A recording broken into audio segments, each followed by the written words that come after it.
Halo Tribuners, kembali lagi bersama saya Aswin Lumintang di acara Tribun Bakudapa. Dan kali ini kita akan bincang-bincang soal politik, soal pemilu dan pemilihan presiden atau yang tentu digelar tahun 2024. Atau tema atau topik kita hari ini adalah mengawal demokrasi menjelang pemilu dan tentunya Pilpres tahun 2024. Dan seperti biasa tentu saya sudah mengundang salah seorang narasumber untuk berdiskusi atau berbincang-bincang di Tribun Bakudapa kali ini. Dan seperti biasa sebelum saya mengajak narasumber ini untuk bincang-bincang, saya berikan kesempatan untuk memperkenalkan diri. Dipersilakan. Ya, para Tribuners, saya Joni Alexander Suat, ya, sebagai Ketua Presidium Jaringan Demokrasi Indonesia. Terima kasih sekali sudah diundang untuk menjadi narasumber bagaimana kita akan berbicara tentang mengawal demokrasi menjelang pemilu 2024. Cayo. Ya. Dan Tribuners, demikian perkenalan singkat dari Bapak Joni Alexander Suak yang juga selain tadi ya status tadi sebagai sekretaris sebagai ketua presidium ya. Presidium Jaringan Demokrasi Indonesia juga merupakan kabak materi ya dan komunikasi pimpinan di Setda Provinsi Sulawesi Utara dan juga pernah mengikuti jenjang pendidikan S2 atau Magister Sains di Universitas Gadjah Mada Yogyakarta dan saat ini sedang program S3 atau program doktoral di Ilmu Manajemen FEB Unsrat ya, Fakultas Ekonomi Bisnis Unsrat dan pernah menjadi anggota Bawaslu ya, anggota Bawaslu Sulut periode 2012-2017, pernah menjabat sebagai sekretaris Badan Kesbangpol Sulut dan hadir di sini tentu dalam kapasitas sebagai Ketua Presidium Jaringan Demokrasi Indonesia Provinsi Sulawesi Utara. Dan Pak John, sekarang ini kan sesuai dengan tema perbincangan kita terkait dengan mengawal demokrasi jelang pemilu tahun 2024. Tentu berbicara pemilu ada dua ya, karena ini pemilu serentak ya, ada pemilu legislatif kemudian pilpres ya. Ini tentu sangat menarik karena ini pertama kali akan diadakan pileg dan pilpres dilaksanakan bersamaan. Bahkan tahapannya ada beberapa yang tadi sudah diutarakan di offline tadi bahwa ada beberapa yang akan bersinggungan dengan pilkada yang juga rencananya di tahun yang sama ya, tahun yang sama. Ini tentu membutuhkan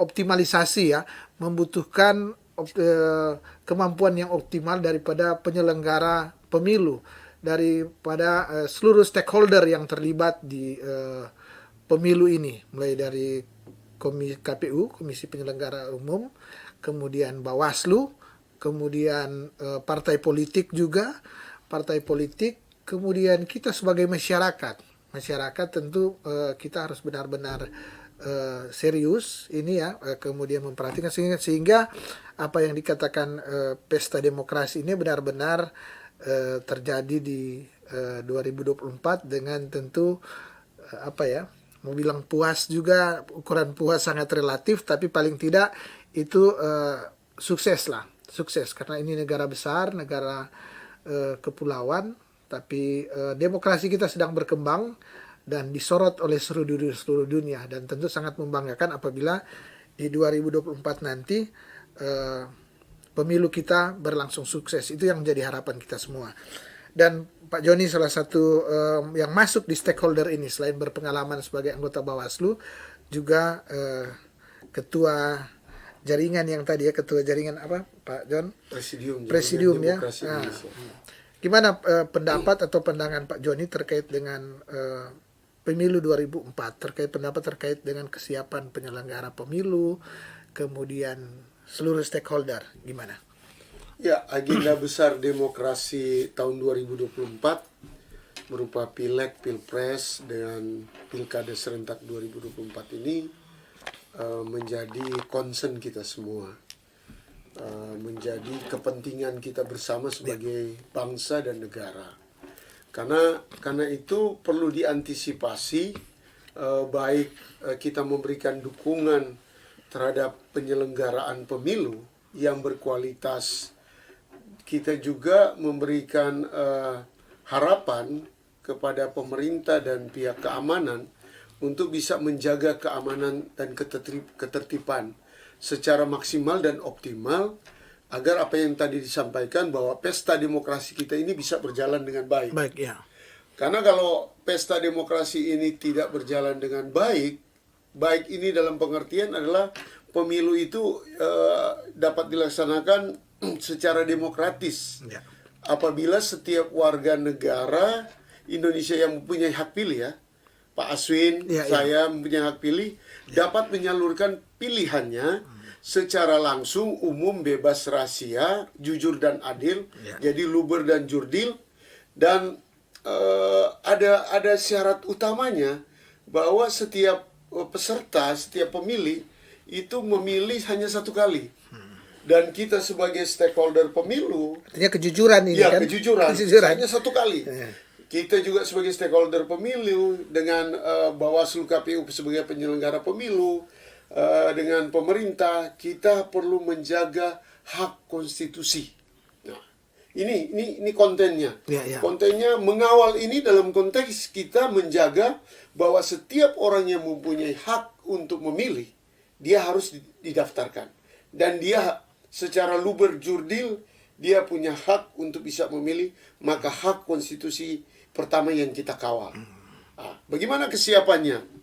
Tentu demokrasi tadi dikatakan bahwa semua negara ya pasti menginginkan bahwa demokrasi itu dapat mengubah sesuatu negara ke arah lebih baik, lebih demokratis lagi, dengan cara bagaimana warga negara itu diberikan hak secara langsung maupun perwakilan, karena kan memilih DPRD, DPR ya, dan DPRI, perwakilan dalam melakukan perumusan-perumusan dan pengembangan, dan dalam melakukan regulasi-regulasi hukum. Itu demokrasi. Kalau itu secara langsung kita memilih dan kita memilih perwakilan untuk membuat keputusan-keputusan, maka kita akan bisa dikatakan sudah dalam iklim demokrasi yang lebih baik. Cuma catatan saya di sini, menurut laporan The Economist Intelligence Unit (ESU), ya, bahwa indeks demokrasi Indonesia tahun 2020 mencatat skor terendah dalam 14 tahun terakhir. Indonesia menduduki peringkat ke-64 dunia dengan skor 6,3, atau skornya menurun dari tahun sebelumnya, tahun 2019 6,48. Apa tanda daripada indeks demokrasi ini? Kita perlu mempersiapkan lagi suatu kebebasan yang betul-betul menjelang pemilu ini, betul-betul antisipasi baik penyelenggara pemilu, baik anggarannya, apalagi pandemi belum berakhir. Ya, butuh kesiapan dan butuh parameter-parameter pemilu di Indonesia yang harus dipersiapkan. Ya. Tribuners, ini menarik ya, di awal Pak Joni sudah mengungkapkan ya bagaimana pemilu yang sukses adalah pemilu yang luber, ya. Luber, kemudian dia tentu penyelenggaranya berintegritas, bahkan semua stakeholder dia dikatakan tadi dia tentu berintegritas. Bagaimana dia berintegritas? Tentu ya dia secara sadar dia hanya memilih satu kali, itu untuk konstituen. Kemudian penyelenggara pemilu tentu dia betul-betul terjaga integritas. Kalau kita dengar kan pemilu-pemilu lalu ada saja yang kata surat suara dicurigai dirubah di tempat ini, di kelurahan, di kecamatan, atau dan hal-hal yang lain. Tapi itu fakta yang sering terjadi ya. Itu tentu diharapkan tidak ada. Tentu harapan kita tidak ada ya. Ada yang bilang minimalisir, kadang-kadang minimalisir, padahal harapan kita tentu 0%, tidak terjadi kesalahan ya.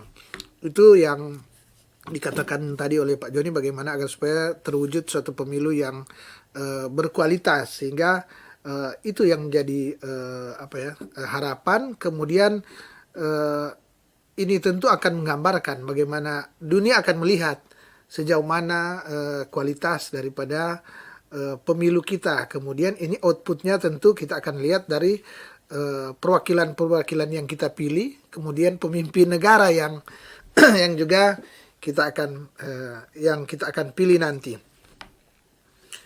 Saya ingin mungkin tanya ke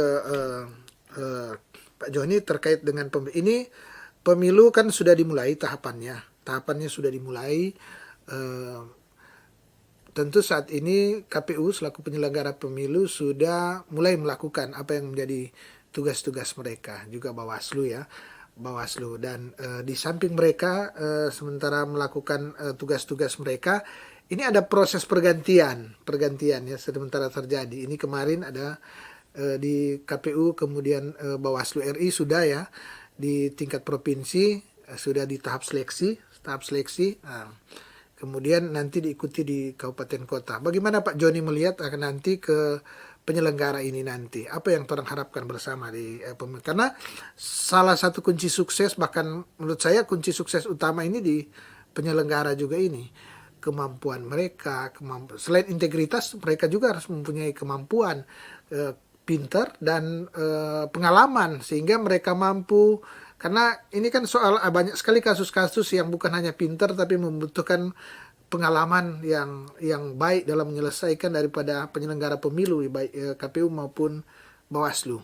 Bagaimana Pak Joni melihat terkait hal ini? Iya, salah satu parameter pemilu itu demokratis adalah penyelenggara pemilu itu harus memiliki kompetensi, memiliki integritas, bahkan sumber daya manusia dalam konteks kapabilitasnya dalam menyelenggarakan pemilu itu, yang tadi pemilu berintegritas dan berkualitas tadi.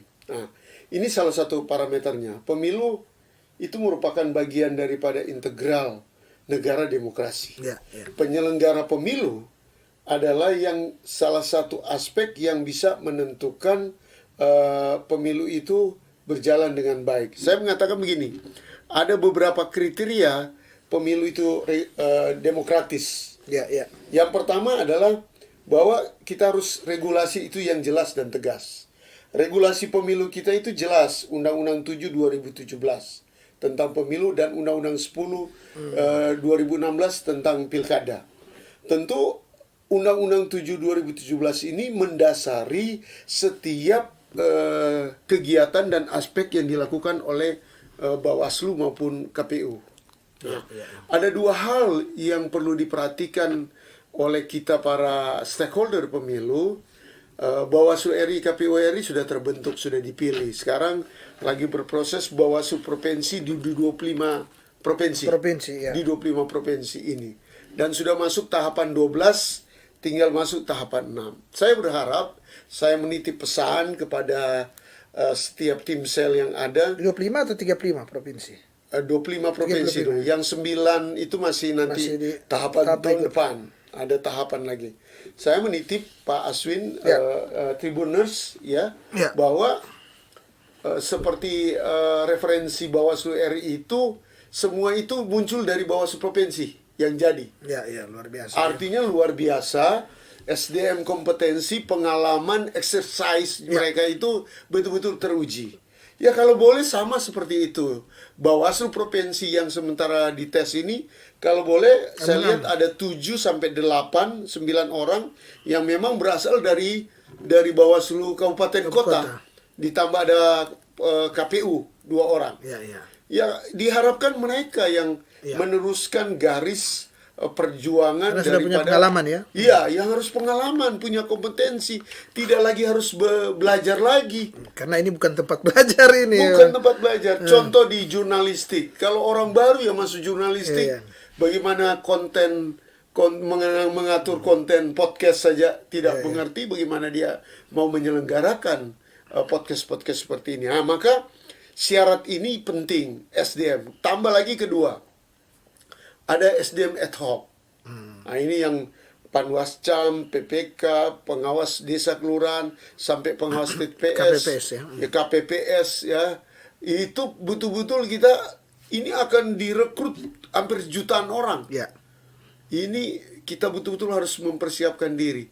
Ditambah lagi ada irisan daripada relawan dari partai politik. Bayangkan ini, kita mau cari SDM di mana ini? Di mana, ya. Kalau itu saling berebutan, ya, maka kita perlu membutuhkan hal yang kedua, peserta pemilu yang kompeten, ya toh, supaya boleh menghasilkan pemilu yang lebih baik. Yang ketiga, pemilih itu harus cerdas. Memilih, sudah tidak ada eranya lagi sekarang kita memilih kucing dalam karung. Kita harus betul-betul melihat kemampuannya, bagaimana membangun negara, ya. Dan harusnya masyarakat udah terlatih ya kan. Sudah Kita udah terlatih. berapa kali ya? 2019 sudah lewat. Sudah lewat ya. 2020 kita sudah pernah lewat pemilu serentak di 2019. 5 kertas suara. Cerdaslah memilih, ya toh. Maka penyelenggara pemilu itu kuncinya harus independen dan netral. Harus independen dan netral. Saya harus berani mengatakan di sini karena saya punya pengalaman, karena penyelenggara pemilu itu kan seperti wasit, toh? Dalam sebuah pertandingan sepak bola contohnya, penyelenggara pemilu itu harus netral, independen, dan tidak boleh berpihak kepada siapapun. Dan dia harus tegas, kalau kasih kartu merah, kartu kuning, ya toh, keluarkan. Maka dengan ketegasan, netralitas, dan independennya peserta penyelenggara pemilu, maka kita akan bisa memberikan sanksi sesuai aturan dan ketentuan yang berlaku jikalau para peserta pemilu itu melakukan pelanggaran pemilu. Jadi ini banyak hal yang dibutuhkan dalam kita menyiapkan SDM penyelenggara pemilu, karena mereka lah yang akan menyelenggarakan pemilu ini untuk menuju kepada tadi pemilu yang berkualitas dan berintegritas. Ya. Tribuners, saya kira menarik tadi ya apa yang sudah diutarakan oleh Pak Joni ya, terkait dengan pemilu. Jadi salah satu yang kita garis bawahi adalah penyelenggara pemilu harus benar-benar netral ya.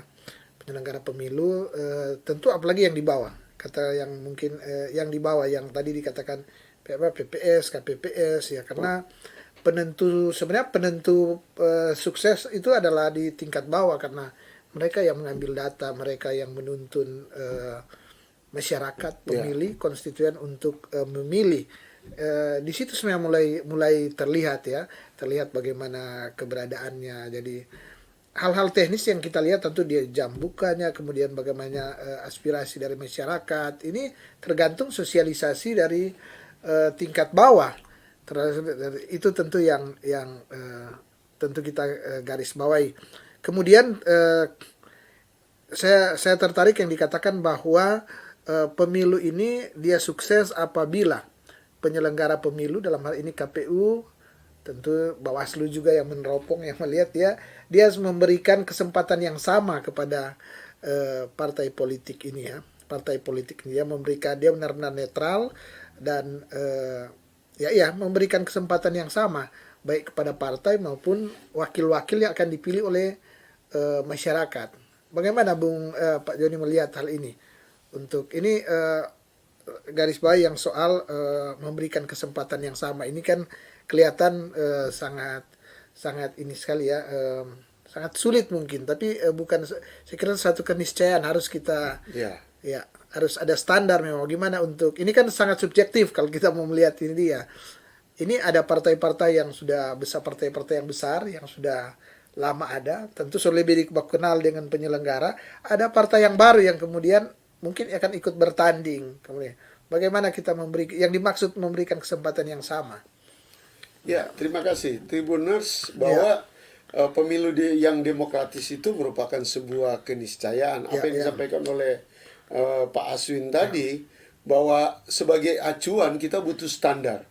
Butuh standar agar benar-benar pemilu ini menjadi parameter demokrasi di Indonesia. Yang pertama adalah bahwa pelaksanaan pemilu itu harus memberikan peluang sepenuhnya kepada semua parpol. Kesamaan tadi itu bahwa setiap parpol itu bersaing secara bebas, secara jujur dan adil, sehingga ada verifikasi, tahapan verifikasi parpol. Partai yang sudah lama dan partai yang baru silakan diverifikasi oleh KPU nanti untuk ikut bersaing secara merata, secara bebas, secara jujur dan adil. Nah, itu pertama.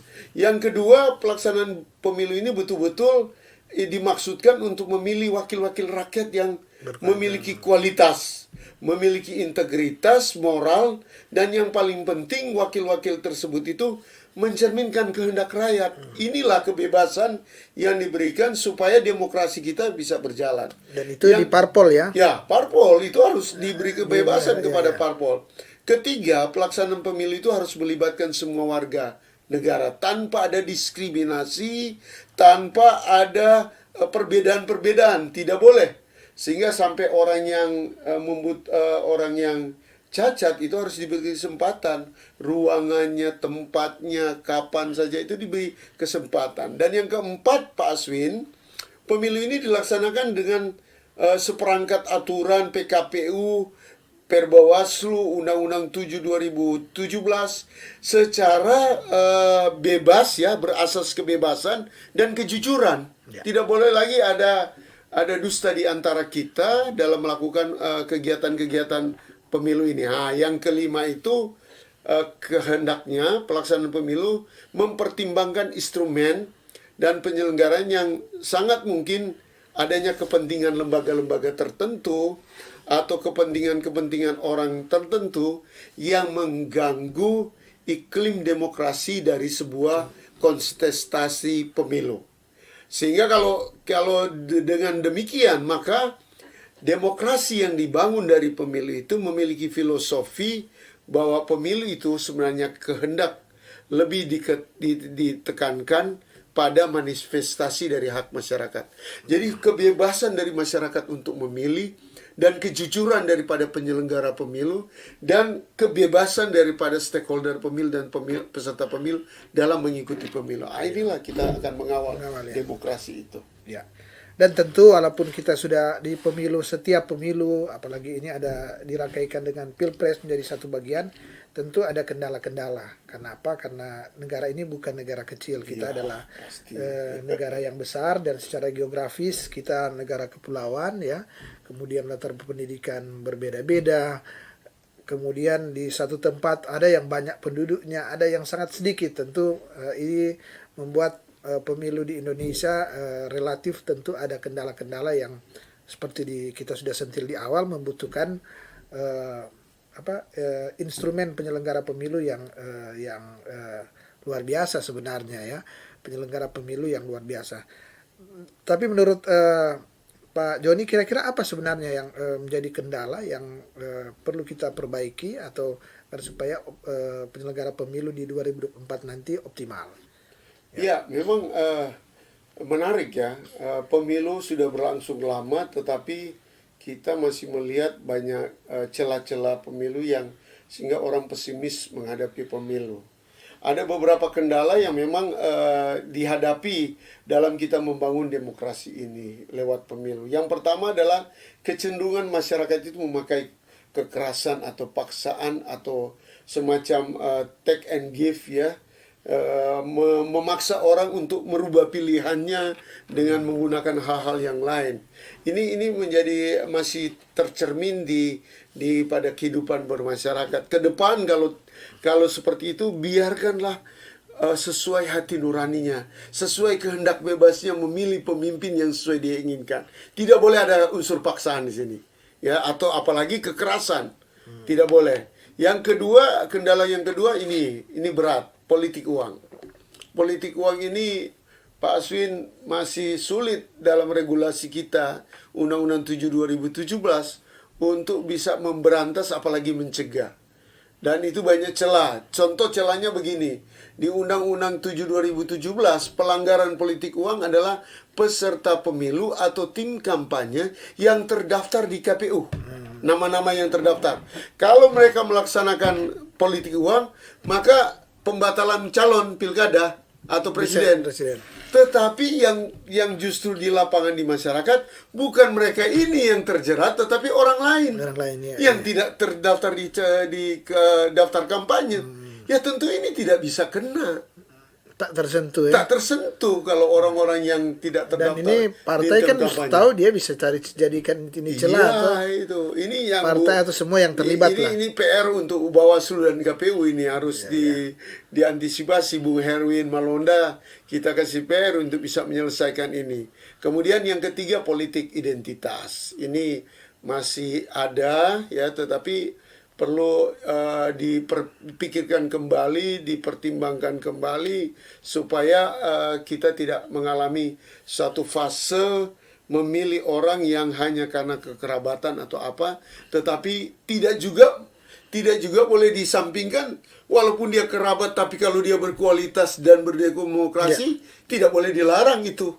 Kenapa tidak? Iya kan? Betul. Tetapi kalau kekerabatan itu memaksakan sesuatu yang tidak berkualitas, ya itu yang menjadi concern kita, masalah. Dan yang keempat adalah anggapan demokrasi itu tidak membawa kesejahteraan. Ya, ada masyarakat yang menganggap pemilu itu, kasih jodoh pe kita. No, karena kalau terpilih nggak ada lupa petoran. Ini yang memicu sikap-sikap anti pada demokrasi.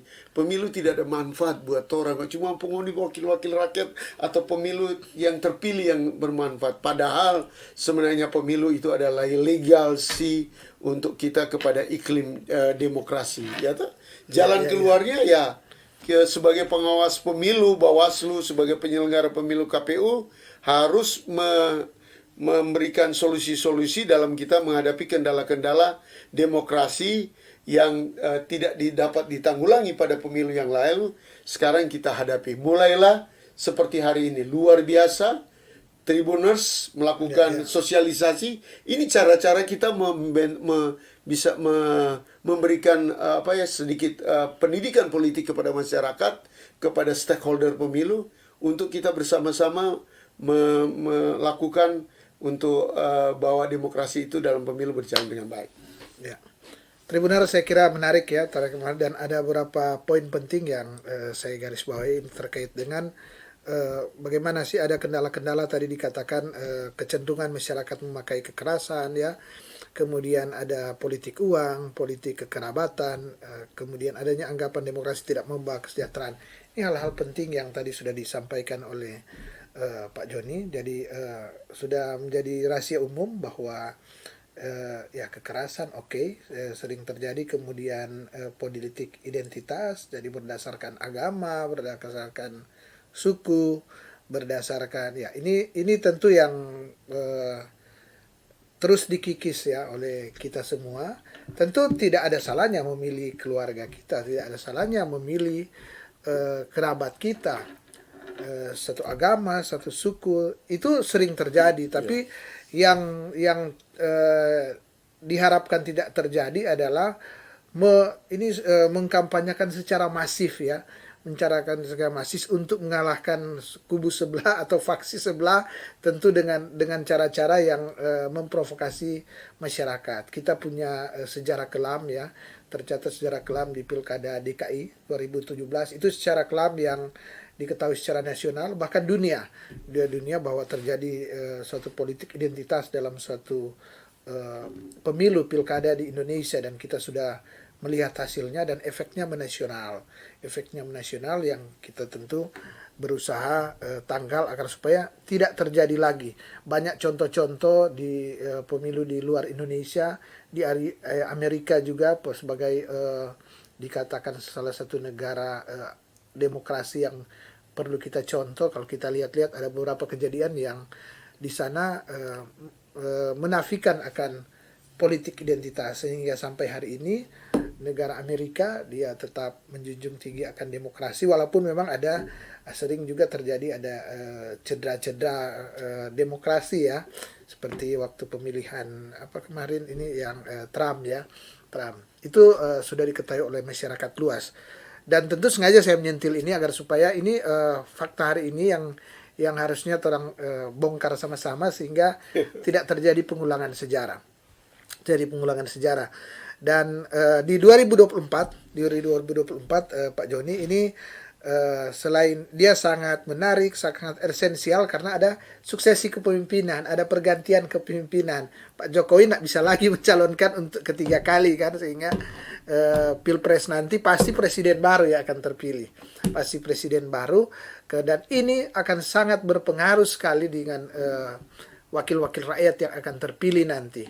Jadi saya kira akan terjadi perubahan sekali di partai ini, di partai yang dengan wakil-wakilnya, sehingga ini membutuhkan penyelenggara pemilu yang benar-benar netral, penyelenggara pemilu yang benar-benar membutuhkan yang memang jujur, karena ini akan dikatakan oleh Pak Joni sudah disentil saya, ini mau menentukan orang pemilu ke tahap yang memang semakin dewasa. Ini sebenarnya menuju ke orang seberapa kali kan 2000 berapa itu?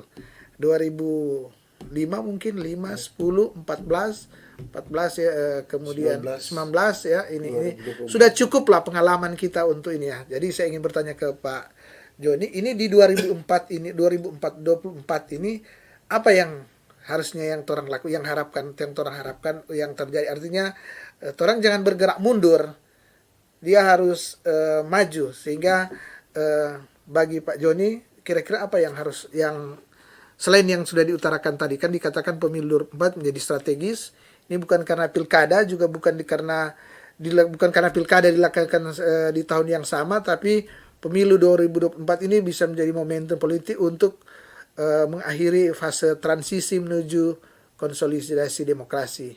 Jadi mungkin yang dipahami bahwa terus di posisi yang matang, dan seharusnya benar-benar presiden yang bagus, yang tentu diharapkan kalau Pak Jokowi so bagus, tentu yang diharapkan lebih bagus lagi yang terpilih, dan itu akan lahir presiden yang bagus tentu apabila yang disajikan oleh partai-partai ini dilakukan melalui proses yang memang baik. Begitu juga dengan wakil-wakil rakyat. Nah, gimana pandangan dari Pak Joni? Ya, untuk 2024 secara regulasi dan teknis kita sudah ada pengalaman seperti Pak Aswin katakan, apalagi 2019 kita sudah ada pengalaman. Tetapi saya harus mengatakan di tempat ini kita butuh beberapa perbaikan yang dianggap kurang, ya seperti contoh ketentuan-ketentuan dalam PKPU dan Perbawaslu itu perlu dipikirkan lagi, dimatangkan lagi, disesuaikan lagi dengan kehendak rakyat, kehendak kita, apalagi dengan aplikasi-aplikasi digitalisasi yang betul-betul lebih dipertimbangkan untuk tidak menimbulkan konflik. Ya. Kemudian yang kedua, persoalan sumber daya, logistik. Kemudian pendaftaran dan verifikasi partai politik. Kemudian bagaimana potensi sengketa pemilu. Kemudian bagaimana terkait dengan penyorotan pemutahiran data pemilih. Ini kayaknya berulang terus kejadian yang sama, sehingga saya berkehendak untuk menjaga hak konstitusi warga negara yang ingin memilih dengan menggunakan KTP elektronik. Jangan lagi ada persoalan dengan KTP elektronik ke depan. Jangan lagi ada persoalan pada belum melakukan perekaman. Ini kejadian 5 tahun lalu tidak lagi terus, ada daerah tertentu orang yang berhak memilih karena tidak memiliki KTP pakai lagi surat keterangan. Kan ini suatu yang berulang lagi. Apa Aswin katakan tadi, berulang lagi. Kemudian yang ketiga adalah political will dan kerja keras daripada penyelenggara pemilu. Jangan lagi kita lihat lagi penyelenggara pemilu kena DKPP seprit karena melanggar etik, melanggar moral, apalagi menerima sesuatu daripada pihak-pihak peserta yang lain. Ini persoalan yang berulang lagi. Yang terakhir yaitu kita butuh pemilu yang berkualitas dan berintegritas melalui peningkatan SDM di KPU dan Bawaslu, dan juga melalui memberikan tambahan energi. Kalau SDM-nya mumpuni, maka kita memiliki tambahan energi dalam rangka pelaksanaan pemilu, dalam rangka pengawasan pemilu, sehingga ada keberanian daripada masyarakat, ada self-confidence daripada masyarakat, ada keterlibatan daripada masyarakat itu untuk melaporkan pelanggaran pemilu, atau untuk bersama-sama dengan penyelenggara pemilu mengawasi pemilu. Tetapi kalau masyarakat antipatif karena penyelenggara pemilunya yang kurang berkenan, tidak simpatik, maka kita tidak akan bisa mendapat dukungan dari masyarakat. Keterlibatan aktif daripada masyarakat dalam mengawal demokrasi prosedural ini sangat menentukan kualitas demokrasi yang substansial. Nah, ini yang paling penting. Sehingga perlu KPU dan Bawaslu perlu sadar diri, perlu proaktif dalam melakukan pelaksanaan pemilu dan pengawasan pemilu ini untuk menciptakan bahwa ada sarana pembelajaran politik. Mari kita dengar media, mari kita dengar tokoh-tokoh teknokrat, mari kita dengar tokoh-tokoh masyarakat yang berbicara bagaimana menyelenggarakan pemilu yang luber, jurdil, berkualitas, dan berintegritas. Ke depan 2024 kita tidak akan melihat lagi banyaknya terjadi pelanggaran pemilu. Ini yang paling penting. Tidak boleh lagi dilihat, oh ini terjadi pelanggaran-pelanggaran di sana. Kalau boleh, sudah dicegah. Bawaslu akan dinilai berhasil jikalau dia bukan banyak memproses pelanggaran pemilu, tetapi dia banyak melakukan pencegahan-pencegahan sehingga tidak banyak orang melakukan pelanggaran pemilu. Betul, betul. Harus diputar ini. Kalau semakin banyak penanganan pelanggaran pemilu, Bawaslu saya anggap tidak berhasil. KPU dalam melaksanakannya juga tidak berhasil. Kalau semakin menyeruak penyelenggaraan pemilu, semakin banyak terjadi pelanggaran pemilu, politik uang semakin berkembang, politik identitas semakin berkembang, apa yang kita mengharapkan? Maka kerja keras, political pemerintah dengan anggaran, mau tidak mau pemerintah harus tetap menyiapkan. Anggaran pemilu 1-2 hari ini akan diumumkan oleh KPU RI untuk anggaran pemilunya.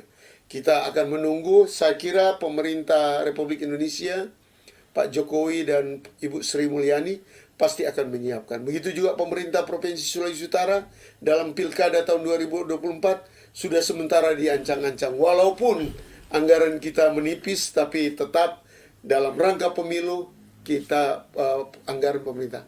Dan yang terakhir, Kaptimas, Kapolri dan Panglima Angkatan Bersenjata akan membackup untuk keamanan dalam penyelenggaraan pemilu. Apalagi yang akan dilakukan in the game, pasti akan dilaksanakan dengan baik.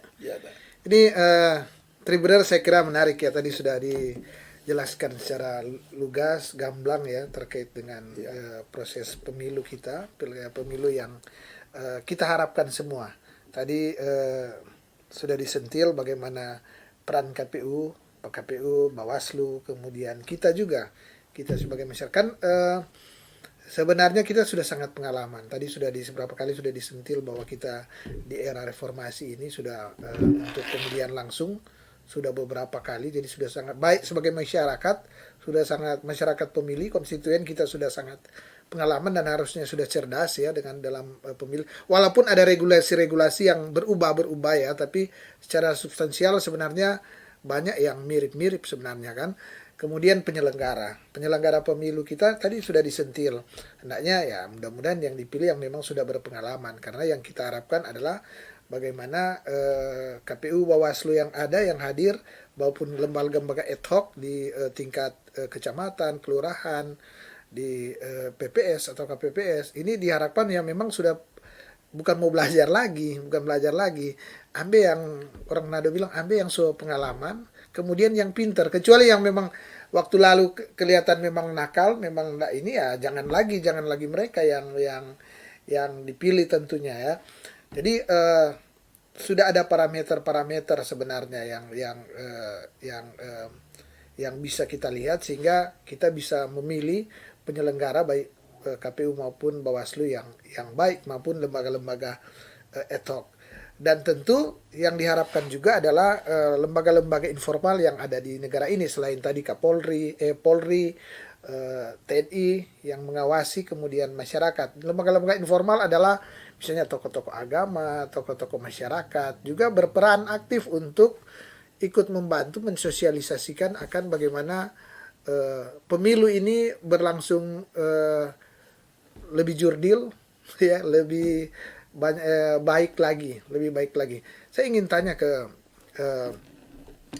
Pak Joni ini kan ada berapa periode menjadi Bawaslu, kemudian sudah mengamati lah akan proses pemilihan di Sulawesi Utara ini yang tentu menggambarkan pemilihan di ini potensi pelanggaran sebenarnya di mana? Potensi pelanggaran, potensi kecurangan yang realitas yang terjadi di mana? Di ini. Ya, potensi pelanggaran itu sebenarnya terjadi tidak lagi pada tahapan awal. Kalau verifikasi partai politik, pemutahiran data pemilih itu tidak ada orang berani utak-atik di situ. Verifikasi sangat jelas, tersistem. Begitu juga pemutaran data pemilih, sudah tidak ada lagi orang yang akan menggunakan KTP untuk menggunakan KTP orang lain untuk memilih. Iya. Sudah tidak penggelembungan suara dan pembengkakan suara sudah tidak bisa. Kan EKTP sudah jalan Iya, sebenarnya sudah jalan. kan. Jadi Harusnya itu hal itu sudah hilang. Tetapi potensi yang terjadi itu adalah politik uang. Nah, politik uang ya. itu masih kental, masih perlu kita duduk bersama untuk bisa bisa mendorong Bawaslu Provinsi Sulawesi Utara itu untuk betul-betul mengantisipasi. Dan itu bahkan seberapa mencegah. jauh mempengaruhi pilihan masyarakat? Oh, sangat berpengaruh. Sangat Karena berpengaruh ya. ada banyak masyarakat yang skeptis dan antipati terhadap pemilu, sehingga kalau ada doi kita habis suara, gitu kan. Ada hal yang butuh pendidikan politik kepada masyarakat bahwa itu tidak boleh lagi terjadi, dan sehingga kita bisa mendudukan kader-kader partai politik yang betul-betul berkualitas tanpa uang, tapi kalau dia betul-betul punya kualitas, ya itu dia akan dipilih oleh masyarakat. Tetapi banyak terjadi kan fata morgana yang terjadi dalam pemilihan itu karena politik uang. Banyak oknum yang bisa terpilih karena jor-joran. Ya promosi boleh, biaya politik, kos politik silakan. Harus memang harus. Itu harus, tetapi kalau berharap mendapatkan suara dengan politik uang, ini pelanggaran-pelanggaran yang terjadi. Kemudian potensi pelanggaran ada pada kampanye, kemudian potensi pelanggaran pada masa tenang, dan terakhir potensi pelanggaran itu pada saat pemilihan. Nah, ini potensi-potensi yang ada 5 tahapan yang masih kemungkinan bisa terjadi, sehingga butuh kerja keras daripada pengawas pemilu. Kami dari Jaringan Demokrasi Indonesia Pemilu itu akan meneropong, akan melihat sejauh mana pergerakan daripada penyelenggara pemilu ini untuk melakukan pencegahan terhadap pelanggaran-pelanggaran pemilu itu. Nah, ini menarik ya. Ini kita sudah sesi terakhir, sudah 45 menit ya kita bincang-bincang. Tapi saya ingin menggelitik ke Pak Joni ini soal politik uang ya. Kalau misalnya saya menjadi seorang calon, kemudian saya panggil ngopi beberapa tokoh masyarakat untuk menawarkan bahwa ini loh yang menjadi keinginan saya kalau saya menjadi wakil rakyat. Tentu ngopi harus saya yang bayar dong, yang saya traktir karena kita calon. Itu pertama.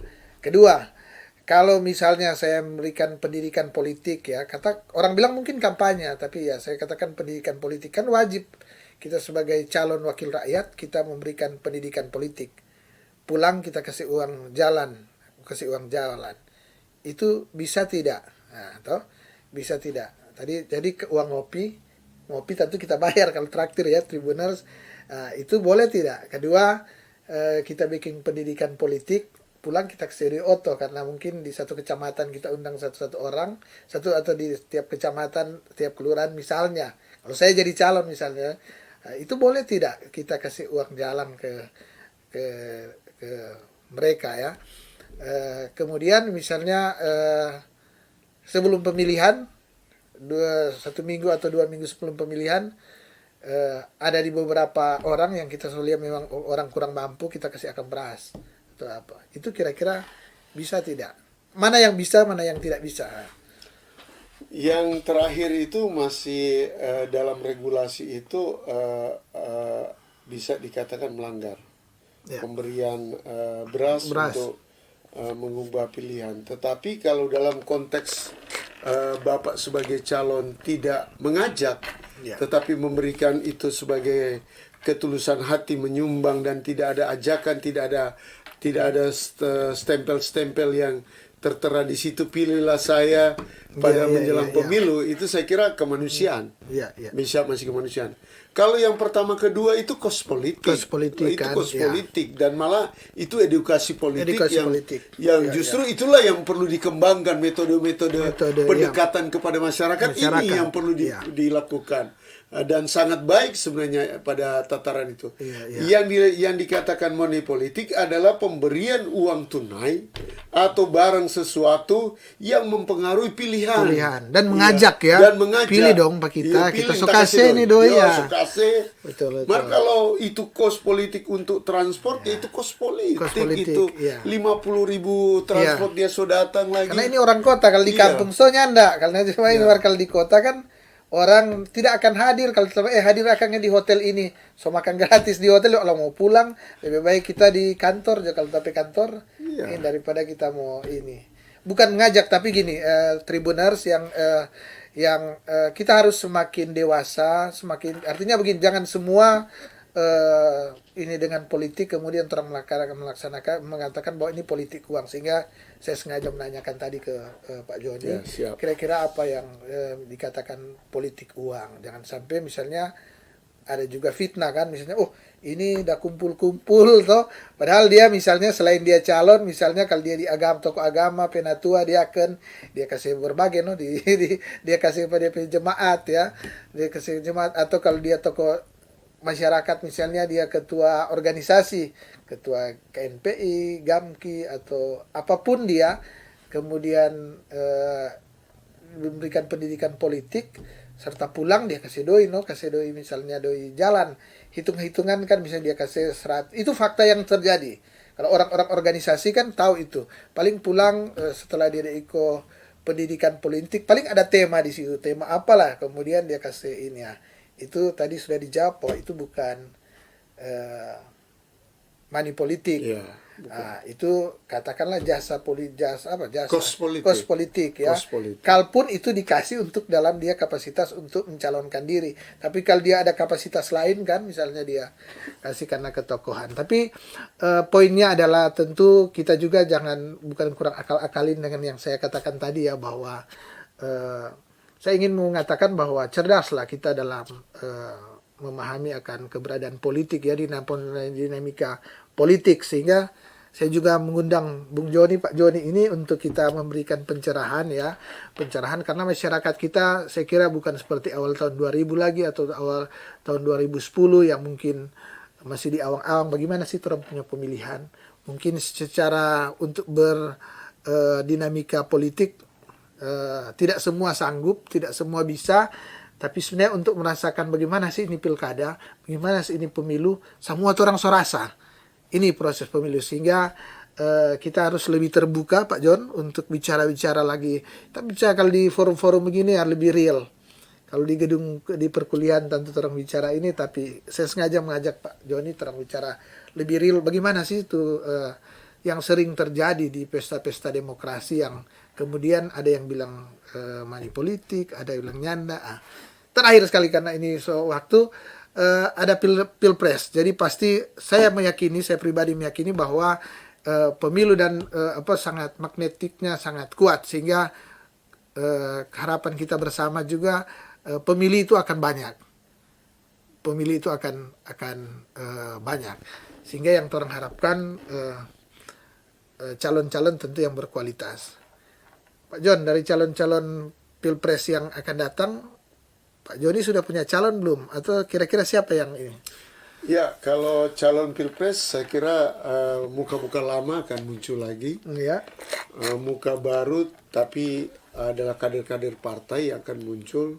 Tetapi yang paling kita inginkan, harapkan muncullah pemimpin Indonesia dari hasil pemilu ini yang dapat mensejahterakan masyarakat. Klise tapi tetap ini menjadi jargon, hal yang paling penting dari masyarakat, dan menjaga keamanan, ketertiban, menjaga toleransi kita bersama, tidak mengenal daerah tertentu, agama tertentu. Janganlah seperti itu. Dalam pilpres ini kita memilih pemimpin untuk semua, dan semua kita bersama-sama memilih satu pemimpin yang betul-betul memperhatikan seluruh masyarakat, terlebih kita di Provinsi Sulawesi Utara dalam soal pembangunan, dalam soal kemanusiaan, dan dalam hal-hal yang lebih baik untuk kesejahteraan masyarakat. Saya kira itu yang bisa saya sampaikan. Terima kasih kepada Tribuners sudah mengundang saya, Pak Aswin dan teman-teman yang lain. Dan Tribuners, demikianlah bincang-bincang kita ya terkait dengan mengawal demokrasi jelang pemilu dan Pilpres 2024. Dan seperti biasa sebelum saya menutup bincang-bincang ini, saya berikan kesempatan ke Pak Joni ada closing statement singkat saja terkait dengan boleh apa yang menjadi harapan terkait dengan pemilu 2024 atau simpulan dari hasil diskusi kita. Ya, terima kasih. Mengawal demokrasi tidak boleh satu orang dan tidak boleh beberapa orang, tapi mari bersama-sama kita kawal demokrasi, penyelenggara pemilu, masyarakat, pemerintah, pemantau pemilu, bahkan media. Bersama-sama kita mengawal pemilu dan pilpres ini menuju kepada pemilu yang berkualitas, berintegritas untuk menghasilkan pemimpin-pemimpin yang menjadi harapan kita masyarakat menuju kepada kesejahteraan dan keadilan pada masyarakat. Mari kita sama-sama mengawal pemilu dan pemilihan pemilu tahun 2024. Terima kasih. Ya, dan demikianlah akan bincang-bincang kita dengan tema mengawal demokrasi jelang pemilu dan pilpres 2024, dan tentunya saya Asyun Lumintang dari Tribun Bakudapa mengucapkan terima kasih kepada Bapak Joni Alexander Suak, SMSI, selaku Ketua Presidium Jaringan Demokrasi Indonesia Provinsi Sulawesi Utara, yang sudah hadir ya, menerima undangan kami dan sudah hadir untuk berbincang-bincang di studio Tribun Bakudapa. Dan tentunya saya juga mengucapkan terima kasih kepada para Tribuners yang sampai saat ini setia menyaksikan akan acara Tribun Bakudapa. Dan kita akan bertemu lagi di lain waktu dan kesempatan, tentunya dengan tema perbincangan yang berbeda. Mata lokal menjangkau Indonesia.